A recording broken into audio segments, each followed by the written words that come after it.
Hello guys, welcome to দৈনন্দিন জীবনযাত্রা blogs. তো মা এখন কি করছে আমার ঘরে দেখা যাক। মা, হ্যাঁ, কি করছো? এই যে শাড়ি গোছাচ্ছি।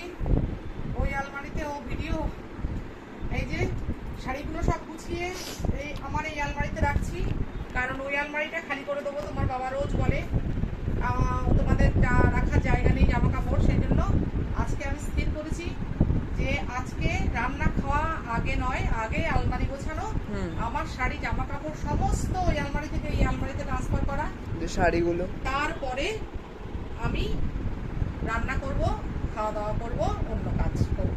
সেই জন্য আজকে তোমার বাবা যেন অফিস থেকে এসে দেখে যে ওই আলমারি পুরো ফাঁকা, আর এই আলমারিতে আমি আমার সমস্ত শাড়ি, সালোয়ার, জিন্স, টপ, তারপরে আমি যা যা কিছু পরি, লং ড্রেস, ওয়ান পিস, যা যা আমার আছে, সমস্ত কুর্তি ফুর্তি যা কিছু সব আমি এই আলমারিতে ট্রান্সফার করব। তারপরে আমার আজকে অন্য কাজ। আচ্ছা, সেটাই। ঠিক আছে। কেমন লাগলো বন্ধুরা আমার মায়ের আলমারি গোছানোর ভিডিওটা? আপনাদের ভালো লাগলে আপনারা like, comment, subscribe and share করবেন প্লিজ।